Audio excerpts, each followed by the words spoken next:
Colgate Dental Cream to clean your breath while you clean your teeth and help stop tooth decay, and Palmolive Shave Creams for a smoother, more comfortable way to shave, bring you Our Miss Brooks, starring Eve Arden. It's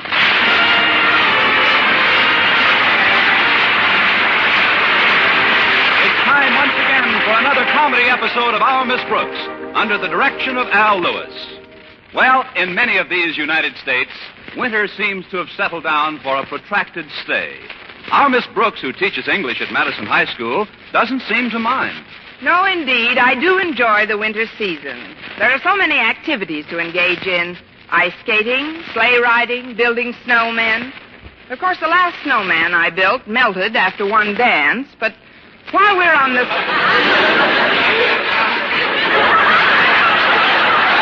While we're on the subject of snowmen, I was speaking to my landlady just last Friday morning about one Philip Boynton. It seems the bashful biologist had come out of his turtleneck sweater long enough to invite me to Madison's annual matinee snowball dance. That's wonderful, Connie. And I just know you'll be the belle of the ball this afternoon. That outfit is so colorful and wintry looking, especially those lovely blue socks. I haven't put on my socks yet. Maybe we ought to turn the heat up, Mrs. Davis. Of course, dear. But I'm crazy about that sweater. And the earrings are divine, even though they are a bit large. These are not earrings, Mrs. Davis. They happen to be ear muffs. I'm just wearing them a little lower than usual. You see, I have what is known in medical circles as cold lobes. I'm sorry. Oh, it's nothing to worry about. I just don't want my blue feet to get jealous. I'll put my socks and shoes on right now. I brought them in with me. Yes, you better get ready, Connie. Walter Denton will be here to pick you up any minute. But, while we're waiting, you still haven't told me how you got Mr. Boynton to ask you to the dance. It wasn't easy, Mrs. Davis. I started my campaign weeks ago.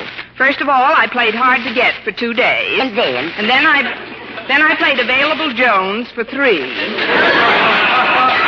After that, I changed my lipstick 4 times and used 6 different brands of perfume in as many days. And then?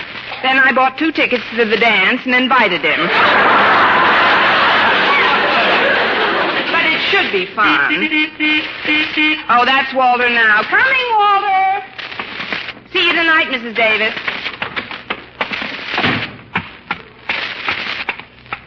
Good morning, Walter. Greetings, good fairy of wintertime. Oh, your warmth and beauty bring cheery comfort to this frigid, icicle-ridden chariot. Careful, Walter. You're fogging up the windshield. Your outfit's a knockout, Miss Brooks. Something new's been added, hasn't it? What do you mean? Those large woolen earrings. These are earmuffs. Cold lobes. Open your door. Yes, ma'am. I think it only fair to call it to your attention, Miss Brooks, but you may not be so comfortable on your way to school today. You see, Ouch! Brought my skis with me. If you hadn't called it to my attention, I never would have noticed them.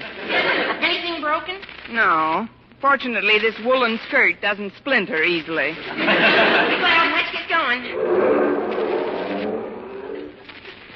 Why don't you put these skis in the back of the car, Walter? Oh, it's not big enough. Oh, Just hold them on your lap, Miss Brooks. that's not big enough either. Here, I'll stand them up on the floor between us. Oh, no, that won't work. You've got the top on today. Oh, just stick them through the hole in the top. What hole? Grab the wheel a minute, I'll show you. That hole right there. Perfect fit. But what is this metal contraption in the center of the skis, Walter? Oh, that is my own invention, Miss Brooks. I call it the Denton Claw. It's guaranteed to keep your skis on no matter what. Really? It's not only that, but it's designed to keep your skis in perfect position regardless of what you're doing with your feet. Suppose you're crushing grapes.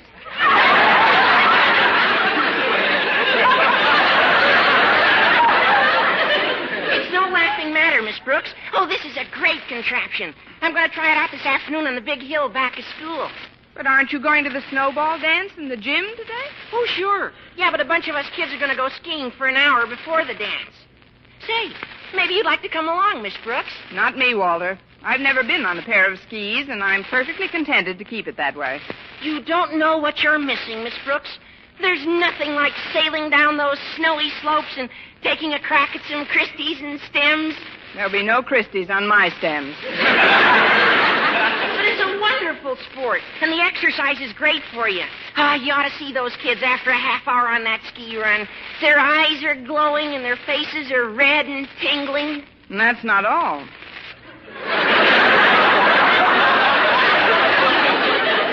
Their noses are red, too.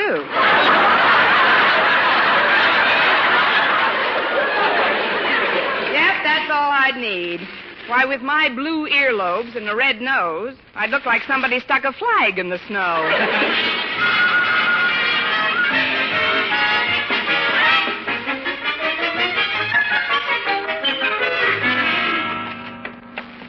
Good morning, Mr. Boynton.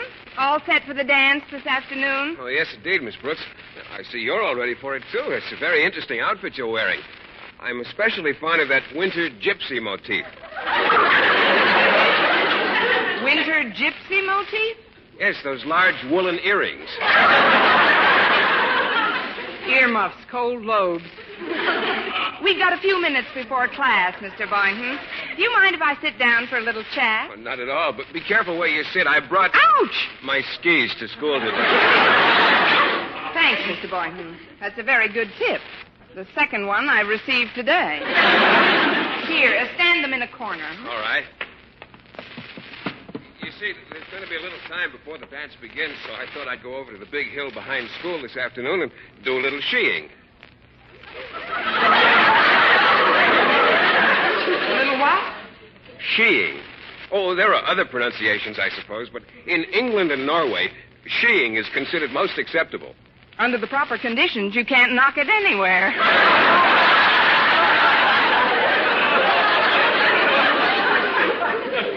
By the way, Miss Brooks, are you interested in the sport? Oh, quite a bit, Mr. Boynton. Except that I've always called it heeing. I've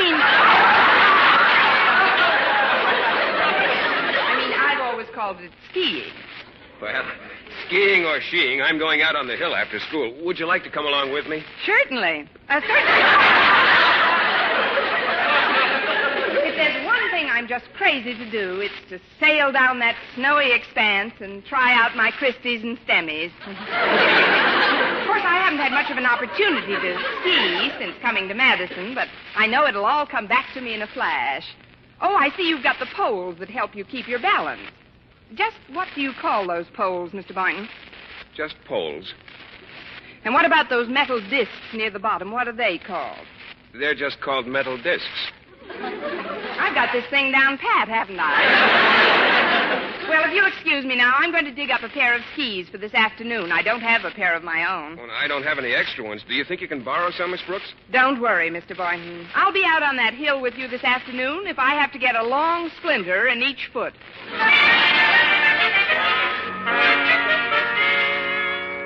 So you see, Walter, that's why I asked you to stay after class. You've just got to lend me those skis today. Yeah, but, Miss Brooks, I spent my whole study period polishing them up. I haven't even tried these out myself yet. But, Walter... I was looking for you, Walter. Now... Oh, hi, Miss Brooks. Hello, Harriet. Hi, Harriet. Well, what's wrong? You two having a beef? Not a whole beef, Harriet, just a small fillet. I'm trying to convince him to lend me his skis just for this afternoon. Mr. Boynton's going to give me a refresher course. Refresher course? But you said you never skied in your life. That should make it all the more refreshing. Of course Walter will lend them to you, Miss Brooks. But, Harriet, we were going out to the hill and... The hill won't disappear, Walter, and neither will the snow. We'll get to the dance earlier this way. Yeah, but... Walter, dear, which is more romantic? Racing up and down a hill on a pair of sticks, or holding me close in your arms doing the mambo-jumbo? The skis are yours, Miss Brooks. Good. Now show me how to put these things on so I'll look like I practically know what I'm doing this afternoon. Okay, Miss Brooks. With the new dent and claw, it's relatively simple. Just slip your feet through these metal toe plates. That's right. Now we just snap this cable around your heel. Is this your new invention, Walter? This is it, Harriet. Now the other cable. There. How do they feel? Real cozy. I'll just take a few steps and see if I can remain standing. They feel all right to me. Now, help me get them off, Walter. I've got another class in a few minutes. Oh, here. Sit down, Miss Brooks. Thanks, Harriet. Now, we just grab the binding here, hold the cable thusly, and give it a gentle tug, and presto. That's funny. I'll try it again. You take hold of the binding here, give the cable a yank here, and presto.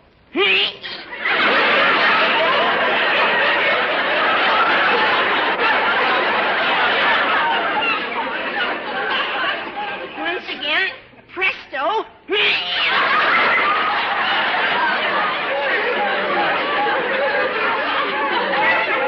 So well. You better try abacadabra.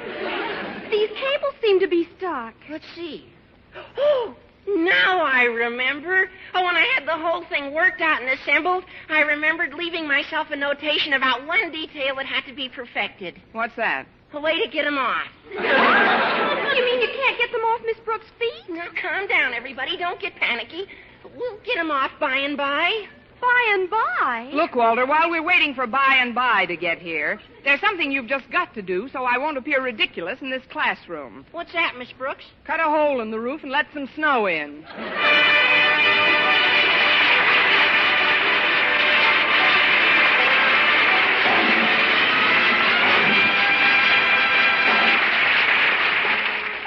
Brush your teeth with Colgate. Colgate Dental Cream, it cleans your breath. What a toothpaste. While it cleans your teeth. Colgate toothpaste. Cleans your breath. What a toothpaste. While it cleans your teeth. Colgate Dental Cream cleans your breath while it cleans your teeth. And the Colgate way stops tooth decay best. Yes, the Colgate way is the most thoroughly proved and accepted home method of oral hygiene known today. Over 2 years' research showed brushing teeth right after eating with Colgate Dental Cream helped stop more decay for more people than ever before reported in dentifrice history. The Colgate way stops tooth decay best. No other dentifrice, ammoniated or not, offers such conclusive proof. And you should know that Colgate's, while not mentioned by name, was the only toothpaste used in the research on tooth decay recently reported in Reader's Digest. So always follow the Colgate way to clean your breath while you clean your teeth and stop tooth decay best. Brush your teeth with Colgate. Colgate Dental Cream, it cleans your breath. What a toothpaste. While it cleans your teeth. And the Colgate way stops tooth decay best.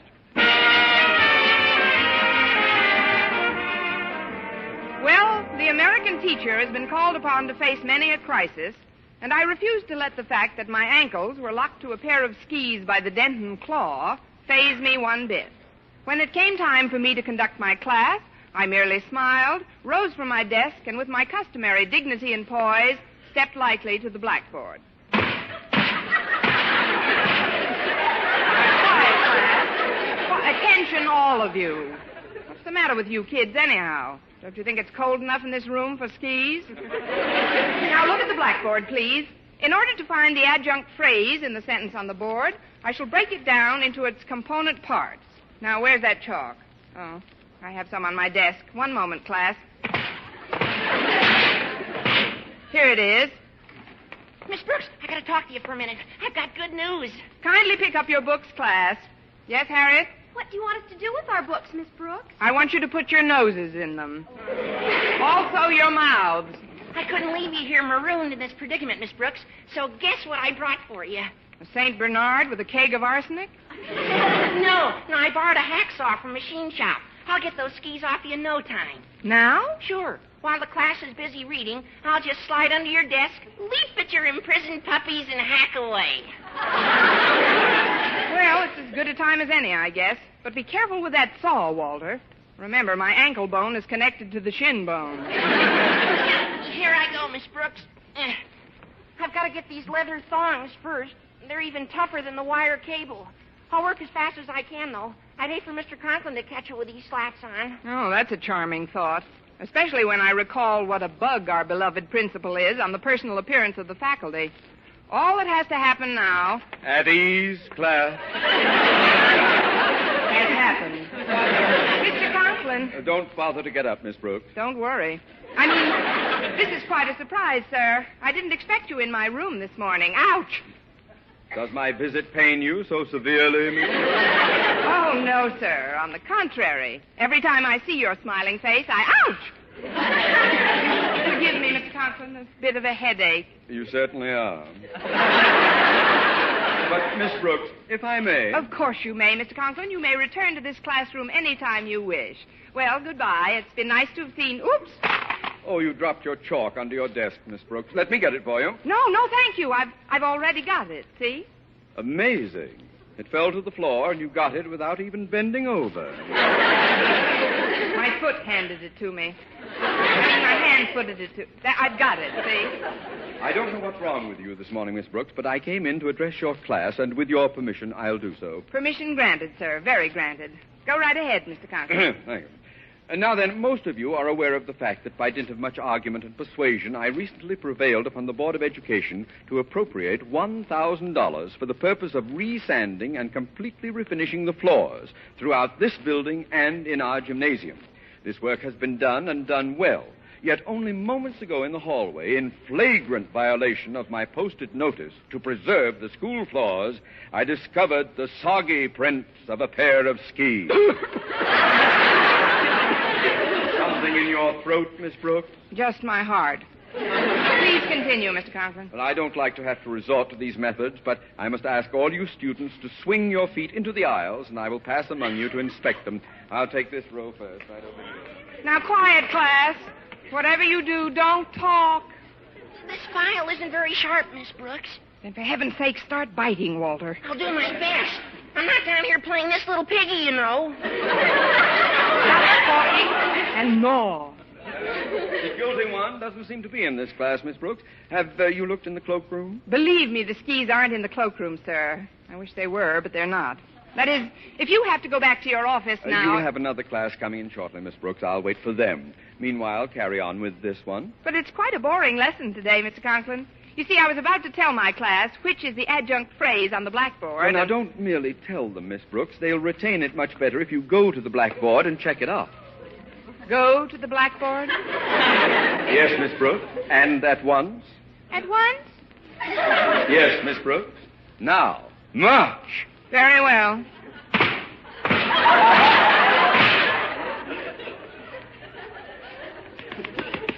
There, the phrase is checked off. Well, that's more like it. And I must say, you walk very gracefully in those skis you're wearing. But now that you've checked off the adjunct phrase, Miss Brooks, it seems to me that you ought to discuss all the component parts of the sentence, such as prepositions, adjectives, verbs, Those skis you're wearing!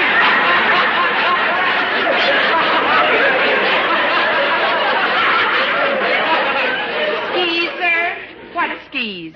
I am waiting, Miss Brooks. Drag those warped planks out from under that desk of yours and bring them here. But, Mr. Conklin, ouch! I can't imagine I am waiting, Miss Brooks. Very well, sir. Here I am. See, I'm not wearing skis. No, you're not. But would you mind telling me, nature girl, why you're conducting this class in your bare feet? Oh, I'm just trying to preserve the floors, Mr. Conklin. I just kicked my shoes off under the desk. I'll just have a look under that desk. But there's nothing down there but shoes. Out of my way, I'll look for myself. Miss Brooks is right. There's nothing down here but us shoes. Just as I suspected. Walter Denton, a hacksaw, and the skis. It's the old eternal triangle. Hand me the skis, Walter. I'll deal with you both in my office after school. And now, Miss Brooks, hand those skis over to me. Here you are, Mr. Conklin. You seem to have broken my glasses, Miss Brooks. Please, Mr. Conklin. You know I didn't mean it. You never do. You know, Miss Brooks, for most people, skis are synonymous with healthful, invigorating exercise.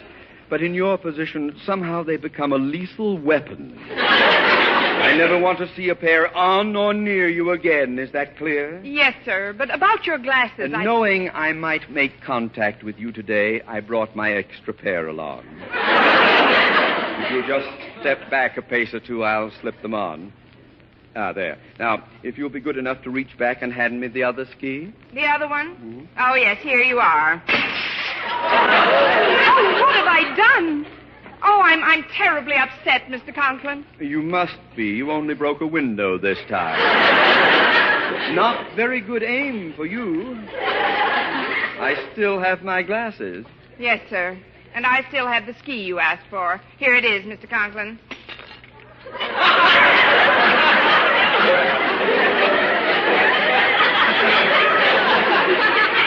Good shot, girl.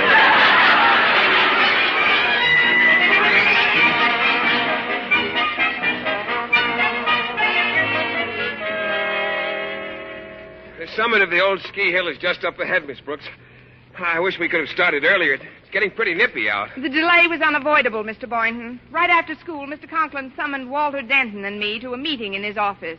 You know how strict he is about parliamentary procedure. Oh, yes, I do. We had the floor for over an hour. You and Walter? Yes, he waxed and I polished. But that's all behind us now. Yes, let's forget about school and discipline. Well, this is the summit. We'll take off from here. You'll take off from here. I'm just a spectator. I don't even have any skis. Oh, I know, but we'll share mine. Ladies first, Miss Brooks. Here, I'll slip them on for you. Oh, no, please. I wouldn't think of it. Oh, nonsense. Give me your right foot first, Miss Brooks. No, Mr. Boynton. Now, just lean down, lay your head close to mine, and put your arms around my shoulders. Well, if you're going to bribe me. There's one. And there's the other. All set to take off, Miss Brooks. Wait. It looks much different from the top than it did from below. Yee-hi, Mr. Boynton. Oh, it's Mr. Conklin. Oh, no. I've got to work fast. Ski-hi, Mr. Conklin. Why are you covering your skis with snow, Miss Brooks? I'll explain later, Mr. Boynton. They're pretty well hidden now. Hello, Boynton. What a delightful winter's day. Hello, Mr. Conklin. Turned pretty raw, didn't it? Well, Miss Brooks, how have you been behaving yourself since I saw you last 2 pair of glasses ago? Just fine, Mr. Conklin. Oh, I notice you don't have your skis on, Mr. Conklin. Aren't you going to take advantage of the snow today? Me get on a pair of skis with my blood pressure? No, thank you. I just came up to look at the scenery and get a breath of fresh air before plunging into the fetid atmosphere of that dance in the gym. You make it sound like fun. Oh, the view's lovely from here, all right. But you'll have to step a bit closer to the edge of the hill, Mr. Conklin, if you really want to get a bird's eye view. That, Mr. Boynton, is for the birds.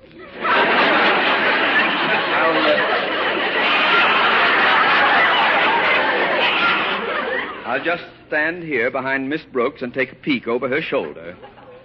Gad, it looks like a terrifying descent. Oh, there's nothing to it, sir. Now, watch how Miss Brooks sails down. I'll just give you a flying start, Miss Brooks. Mr. Boynton, wait, please. Here you go. Oh, no! Where did that wind come from? You're doing fine, Miss Brooks. Just watch out for those rocks. Rocks? Where are the brakes on these things? You're clear now. Steady, Miss Brooks. Slow down a bit. Slow down. You're going too fast. I can't slow down. Bear left, Miss Brooks, past that gully. Look out, you're headed right for that big tree. Look out for that tree! It's the only way I can stop. Oh, if I can just grab one of the branches. Here goes. Ooh. Oh.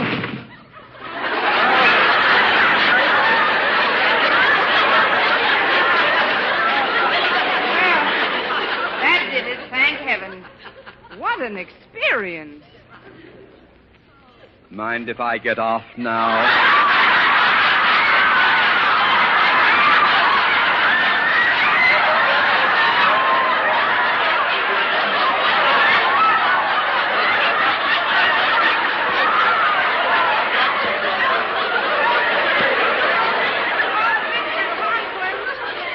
None other.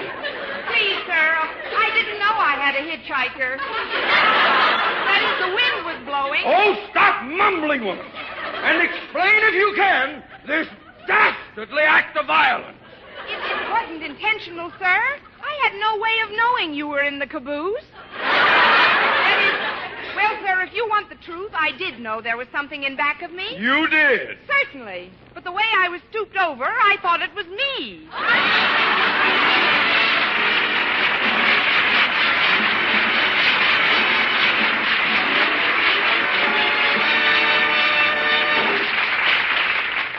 Arden as our Miss Brooks returns in just a moment. But first...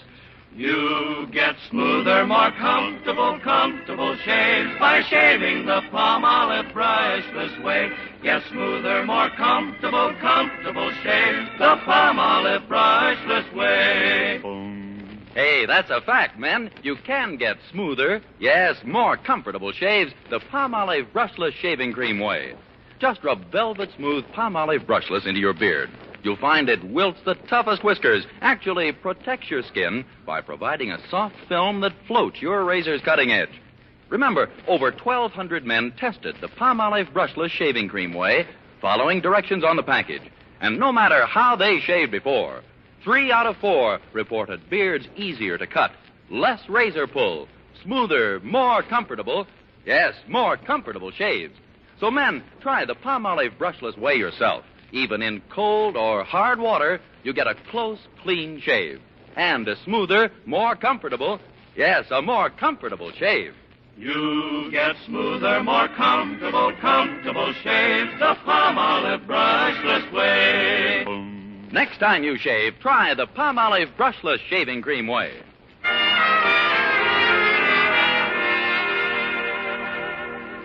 And now, once again, here is our Miss Brooks. Well, Mr. Conklin soon followed his gradually descending blood pressure down the side of the hill. And shortly afterwards, Mr. Boynton and I approached the gym. You did very well on those skis I loaned you, Miss Brooks. I'm still alive, if that's what you mean. But I was rather surprised that they didn't slip off when I hit the tree. Well, you've got to give Walter credit. That invention of his really does the job. What? You mean he put the dent and claw on your skis, too? Well, certainly. Well, I see the band's getting ready to play a number. May I have this dance, Miss Brooks? I wouldn't be without it.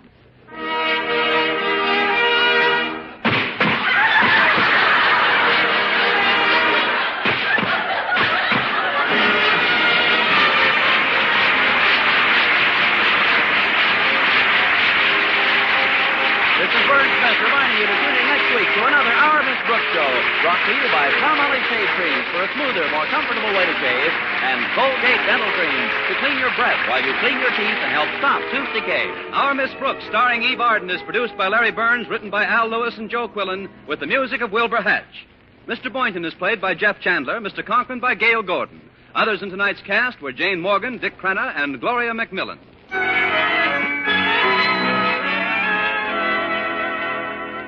Listen to this. With Marvelous Vel, V-E-L, you can save 90% of dishwashing work. A quick soak in Vel suds gets dishes and glassware shiny clean. Even if a bit of food should cling, a touch with a dishcloth gets rid of it fast. Yes, Vel's activated suds lift off and carry away food and grease. So all dishes need is a quick rinse, and they dry sparkling without washing or wiping. All pots and pans need is a soaking with Vel suds. Then you can wash them shiny clean without hard scouring. What's more, Vel is a miracle of mildness. So get new Vel. Save 90% of dishwashing work.